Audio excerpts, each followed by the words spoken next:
ನಾನು ಅಮೆಝಾನಲ್ಲಿ ಯುಕುಲೆಲಿನ ಆರ್ಡರ್ ಮಾಡಿದ್ದೆ, ಡೆಲಿವರಿ ಬಂದಿದೆ. So I am very much excited. ಇವಾಗ ಅನ್ಬಾಕ್ಸ್ ಮಾಡೋಣ.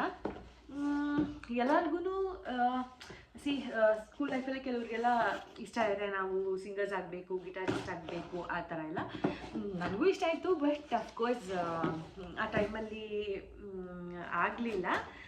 ಆ್ಯಂಡ್ ಲೇಟರ್ ನಾನು ಯಾವಾಗ ಬ್ಯಾಂಗ್ಳೂರಿಗೆ ಹೋದೆ ಆವಾಗ ಮತ್ತೆ ಅಂದ್ಕೊಳ್ತಾ ಇದ್ದೆ, ನಾನು ಸ್ವಲ್ಪ ಅಟ್ಲೀಸ್ಟ್ ಗಿಟಾರ್ ಕಲಿಬೇಕು, ಪ್ರೊಫೆಷ್ನಲ್ಲಾಗಿ ಇನ್ನೂ ಗಿಟಾರಿಸ್ಟ್ ಆಗೋಕ್ಕಾಗಿಲ್ಲ ಅಂದ್ರೂ ಅಂತ. But I couldn't. ಸೊ ಹೀಗೆ 2-3 ಡೇಸಿಂದ ನಾನು ಮ್ಯೂಸಿಕ್ಸ್ನೆಲ್ಲ ಕೇಳ್ತಾ ಇರಬೇಕಾದ್ರೆ ಮತ್ತೆ ಅನ್ನಿಸ್ತು, ಯಾಕೆ ಏಜ್ ಫ್ಯಾಕ್ಟರ್ಸ್ನ ನಾವು ಥಿಂಕ್ ಮಾಡ್ಕೊಂಡು, ಲೈಕ್ ಏಜ್ ಫ್ಯಾಕ್ಟರ್ಸ್ನ ಥಿಂಕ್ ಮಾಡ್ಕೊಂಡು ಕಲಿಬಾರ್ದ ಅಂತ. So I order ukulele.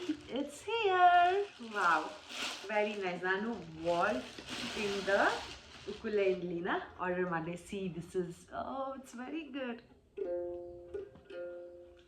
Okay, finally it's here. Thank you, Walt. ಚೆನ್ನಾಗಿದೆ.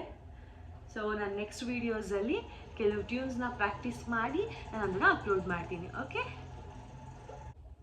ukulele. So this is my ukulele. So ನಾನು ಹೇಳಿದಾಗ ಇದನ್ನು ನಾನು ಅಮೆಝಾನಲ್ಲಿ ಆರ್ಡರ್ ಮಾಡಿದೆ. ನನಗೆ ಇದಕ್ಕೆ 2899 ರೂಪೀಸ್ ಆಯಿತು.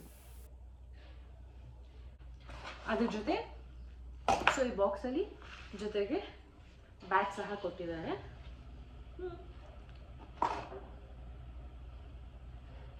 ನಮ್ಮ ನೆಕ್ಸ್ಟ್ ವಿಡಿಯೋದಲ್ಲಿ ಸಿಗೋಣ.